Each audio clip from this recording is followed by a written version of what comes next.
Assalamualaikum warahmatullahi wabarakatuh. Selamat pagi anak-anak. Semoga kalian dalam keadaan yang sehat selalu dilindungi dalam lindungan Allah Subhanahu wa taala. Sebelum kita memasuki pembelajaran hari ini, kita berdoa terlebih dahulu. Berdoa mulai. Selesai? Anak-anak, hari ini kita akan belajar tema 4, subtema 3 pembelajaran pertama. Tujuan pembelajarannya yang pertama, dengan kegiatan mencari tahu tentang berbagai penyakit yang mempengaruhi organ peredaran darah dan cara pencegahannya, siswa dapat mengidentifikasi berbagai macam penyakit yang mempengaruhi organ peredaran darah manusia dan cara memelihara kesehatan organ peredaran darah. 2. Dengan kegiatan mengamati pembacaan pantun, siswa dapat menjelaskan isi pantun yang disajikan secara lisan dan runtut. Yang ketiga, dengan kegiatan menulis pantun, siswa dapat menjelaskan isi pantun yang disajikan secara tertulis dan runtut. Yang keempat, dengan kegiatan mencoba menulis pantun dengan tema menjaga kesehatan tubuh, siswa dapat membacakan pantun yang dibuatnya dengan lafal dan intonasi yang tepat. Itu 4 tujuan pembelajaran pada pembelajaran kali ini. Semoga kalian bisa menerima pembelajaran hari ini dengan baik. Pak Guru akan bacakan. Minggu pagi, Siti, Dayu, dan Lina bersepeda santai. Mereka bersepeda santai dari rumah Siti pukul 6 menuju alun-alun.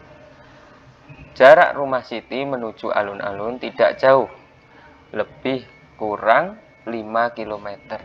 Siti, Dayu, dan Lina hanya menghabiskan waktu 15 menit untuk sampai ke alun-alun.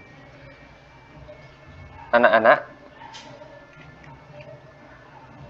apa yang dilakukan Siti, Dayu, dan Lina dengan bersepeda santai?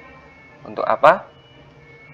Mereka bersepeda agar aliran darah mereka sehat dan membuat mereka tubuhnya kuat serta menjaga imun tubuh mereka.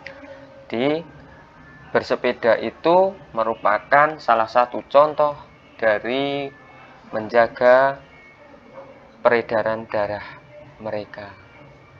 Tujuan manusia itu berolahraga untuk menjaga kesehatan, untuk menjaga peredaran darah supaya lancar dan bagus, tidak gampang terkena penyakit. Sebagaimana ditegaskan dalam sebuah penelitian di Inggris, British Medical Association atau BMA, bahwa bersepeda sejauh 20 meter dalam seminggu akan mengurangi resiko penyakit jantung koroner sebesar 50%. Nah, itu adalah salah satu penelitian yang menerangkan bahwa bersepeda itu ternyata manfaatnya sangat besar sekali. Bersepeda dengan santai akan mengatur detak jantung sehingga otot-otot jantung bekerja dengan baik. Jantung sangat berperan dalam peredaran darah manusia, yaitu sebagai pemompa. Selain jantung, organ peredaran darah manusia lainnya adalah pembuluh darah. Pembuluh darah manusia memiliki fungsi sebagai pengangkut makanan dan berbagai zat sisa-sisa metabolisme tubuh. Pembuluh darah dan jantung bertanggung jawab untuk mengalirkan darah yang mengandung nutrisi, oksigen, hormon, dan gas-gas yang lain. Jadi, pembuluh darah dan jantung itu bertanggung jawab tentang apa dalam tubuh kita, anak-anak? Bagus. Betul. Mengalirkan darah yang mengandung nutrisi, oksigen, hormon, dan gas-gas lain. Nah, itu adalah tanggung jawab dari pembuluh darah dan jantung. Bapak lanjutkan. Organ peredaran darah manusia dapat mengalami gangguan oleh penyakit maupun berbagai kelainan. Di antaranya jantung koroner. Oleh karena itu, jantung perlu dijaga kesehatannya. Apa itu jantung koroner? Nah, siapa yang tahu? Mungkin anak-anak pernah mendengar istilah jantung koroner itu dari iklan-iklan yang ada di televisi untuk menawarkan obat-obat, untuk menawarkan alat kesehatan, untuk menawarkan terapi atau apa yang kalian mungkin pernah mendengar itu. Bapak terangkan, jantung koroner merupakan penyakit jantung yang disebabkan oleh tersumbatnya arteri koroner, yaitu pembuluh yang menyuplai darah ke jantung. Jadi ada penyumbatan di arteri koroner. Arteri koroner itu adalah pembuluh yang menyuplai darah ke jantung. Jadi ketika ada penyumbatan, darah akan tidak lancar. Penyumbatan pembuluh tersebut dapat terjadi karena adanya endapan lemak, terutama berupa kolesterol pada lapisan dalam dinding pembuluh. Penyumbatan pembuluh arteri dikenal dengan istilah arteriosklerosis. Jadi arteriosklerosis adalah penyumbatan yang terjadi pada pembuluh arteri yang disebabkan kolesterol dan lemak yang ada pada lapisan dalam dinding pembuluh. Gitu. Jadi anak-anak nanti bisa mempelajari sendiri tentang apa toh yang makanan yang membuat lemak dan kolesterol itu sangat tidak bisa dikontrol pada tubuh manusia. Nah, itu nanti kalian cari sendiri. Jantung. Jantung itu adalah organ tubuh yang sangat vital. Fungsinya itu untuk memompa darah ke seluruh tubuh. Alat peredaran darah ini terletak di rongga sebelah kiri. Jadi jantung itu berada di sebelah kiri, di dada sebelah kiri. Agar aman, jantung dilindungi oleh tulang rusuk. Jadi ada tulang rusuk yang melindungi jantung kita agar tidak mudah terbentur dari benda-benda yang keras. Untuk beratnya, jantung itu kurang lebih 300 gram. Dan bagian-bagian dari jantung itu 1, ada serambi kanan, 2 serambi kiri, 3 balik kanan, 4 bilik kiri. Kalian perlu mengetahui bahwa di antara bagian bilik dan serambi terdapat pintu penghubung yang dikenal dengan nama katup jantung. Katup jantung akan terbuka dan tertutup secara berirama sesuai dengan kecepatan denyut jantung. Jadi kecepatan denyut jantung itu menandakan bahwa katup dari saluran tadi, pintu-pintu tadi sedang membuka dan menutup. Yang kedua, pembuluh darah. Pembuluh darah adalah saluran yang mengalirkan darah dari jantung ke seluruh tubuh atau sebaliknya. Berdasarkan arah alirannya, pembuluh darah terbagi menjadi 2. Yang pertama pembuluh nadi yang dikenal dengan sebutan pembuluh arteri. Pembuluh darah ini memiliki peran mengalirkan darah dari jantung ke seluruh tubuh. Yang kedua, pembuluh vena. Pembuluh vena juga dikenal dengan sebutan pembuluh balik. Pembuluh darah ini berperan mengalirkan darah dari seluruh tubuh menuju ke jantung. Jadi ketika pembuluh nadi, perbedaannya itu pembuluh nadi, darah itu dari jantung menuju ke seluruh tubuh, sedangkan pembuluh vena itu dari seluruh tubuh menuju ke jantung. Itu ya perbedaannya pembuluh nadi dan pembuluh vena. Nah, kita akan mempelajari tentang darah.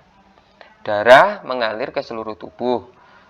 Darah itu memiliki ciri-ciri berwarna merah, bertekstur lengket, dan agak kental. Darah dalam tubuh manusia memiliki beragam fungsi. Fungsi-fungsinya yaitu melakukan proses pembekuan darah. 2. Menyalurkan seluruh nutrisi-nutrisi ke seluruh tubuh. 3. Mengandung zat antibodi yang berfungsi untuk melawan bakteri dan virus penyakit. Nah, jadi fungsi darah itu ada 3. Yang pertama melakukan proses pembekuan darah. 2. Menyalurkan seluruh nutrisi-nutrisi ke seluruh tubuh. Ketiga, mengandung zat antibodi yang fungsinya itu melawan bakteri dan virus penyakit yang akan masuk ke dalam tubuh. Nah, peredaran darah itu itu juga sangat erat kaitannya dengan kerja dari jantung. Semakin baik kondisi jantung, maka peredaran darah di dalam tubuh juga menjadi semakin baik. Namun demikian, tidak semua orang memiliki kondisi peredaran darah yang normal dan dapat berfungsi dengan baik. Ada beberapa orang yang memiliki kelainan dan juga ada beberapa penyebab yang menjadi faktor timbulnya penyakit yang berhubungan dengan peredaran darah manusia. Beberapa penyebab yang dimaksud seperti keturunan, obesitas, pengaruh timbulnya suatu penyakit kronis, gaya hidup tidak sehat, dan karena asap rokok, baik pada perokok aktif maupun perokok pasif. Nah, anak-anak sekarang menjadi lebih jelas karena ketika peredaran darah itu tidak sehat atau tidak bagus akan menimbulkan beberapa penyakit yang berhubungan dengan jantung. Nah, ada beberapa faktor tadi yang menyebutkan salah satunya keturunan, 2 obesitas, 3 timbulnya suatu penyakit kronis, 4 gaya hidup tidak sehat, 5 itu karena asap rokok. Berdasarkan penyebab yang ada, tentu kalian bisa mengidentifikasi cara mencegah timbulnya penyakit-penyakit yang Bapak sebutkan di atas. Ayo sebutkan. Siapa yang berani menyebutkan? Nah, betul. Yang pertama itu kita bisa berolahraga secara teratur seperti yang Bapak bacakan tadi, antara Dayu dan teman-temannya itu berolahraga dengan cara sepeda santai. Yang kedua, porsi tidur yang cukup. Ketiga, tentu saja penyumbat. Tadi Bapak sudah menjelaskan bahwa adanya penyumbatan darah karena lemak dan kolesterol itu peredaran darah menjadi tidak lancar. Nah, berarti kita sebagai manusia harus menjaga atau mengatur pola makan. Yang keempat, menghindari asap rokok baik menjadi perokok aktif ataupun perokok pasif. Itu ya anak-anak. Dan 4, cara mencegah timbulnya penyakit yang berkaitan dengan jantung.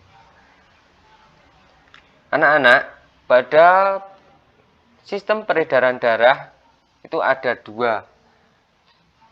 Jadi peredaran darah itu dibagi menjadi 2. Peredaran besar adalah sistem peredaran darah yang memompa darah ke seluruh tubuh dari bilik kiri ke jantung. Sedangkan peredaran kecil adalah sistem peredaran darah yang mengalirkan darah dari paru-paru ke bilik kanan jantung. Yang pertama, peredaran darah besar dikenal juga dengan nama peredaran darah sistemik. Sistem pengedaran darah besar bermula ketika bilik kiri jantung memompa darah yang mengandung oksigen dan nutrisi melalui aorta. Aorta itu adalah arteri utama ke seluruh tubuh. Jika kadar oksigen dalam darah sudah rendah atau hanya tersisa karbon dioksida, maka darah akan terkumpul di pembuluh darah. Kemudian masuk ke serambi kanan jantung dan masuk ke bilik kanan jantung. Pada sistem peredaran darah besar ada 2 pembuluh darah yang bekerja. Yang pertama, vena cava superior yang bertugas membawa darah dari kepala dan lengan menuju jantung. Kedua, vena cava inferior yang membawa darah dari perut dan kaki menuju jantung.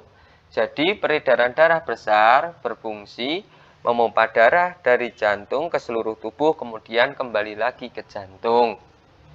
Anak-anak nanti bisa mencatat hal-hal yang menurut kalian itu sangat esensial atau sangat penting bagi pembelajaran hari ini. Kedua, peredaran darah kecil. Peredaran darah kecil sering disebut juga dengan peredaran darah pulmonal. Sistem peredaran darah kecil itu bermula dari darah di bilik kanan jantung yang rendah oksigen dipompa oleh arteri pulmonalis menuju paru-paru. Arteri pulmonalis adalah pembuluh darah yang bertugas membawa darah ke paru-paru. Pada sistem peredaran kecil ini, karbon dioksida yang ada dalam darah dilepaskan ke saluran paru-paru dan akan keluar saat kita membuang nafas. Jadi ini berkaitan dengan cara kita bernafas, yaitu mengambil oksigen dan mengeluarkan karbon dioksida. Saat mengeluarkan karbon dioksida, kita akan menghirup oksigen baru yang akan masuk ke aliran darah, kemudian mengalir melalui vena paru-paru dan serambi kiri jantung menuju bilik kiri, dan memulai kembali sistem peredaran darah besar. Jadi perbedaan peredaran darah kecil itu berfungsi mengalirkan darah dari jantung ke paru-paru lalu kembali lagi ke jantung. Dengan gambar seperti ini, anak-anak bisa melihat itu ada aorta, ada arteri pulmonalis, serambi kiri, katup mitral, katup aorta, bilik kiri, arteri koroner, otot papiler, bilik kanan, pembuluh darah balik atau kava bawah, serambi kanan, katup trikospid, katup pulmoner, pembuluh darah balik, kava atas. Nah, itu kalian nanti bisa mencari dan menyebutkan fungsi-fungsinya. Selain jantung koroner, itu masih banyak lagi penyakit yang dapat mengganggu organ peredaran darah. Nah, sekarang tugas kalian adalah mencari contoh penyakit yang bisa mengganggu peredaran darah manusia beserta cara pencegahannya. Kalian bisa mencari informasi dari berbagai bacaan internet. Nah, tuliskan hasilnya dalam bentuk tabel berikut ini. Nah, ini silakan kalian buat tabel seperti ini di buku tugas kalian. Nah, ini adalah tabelnya.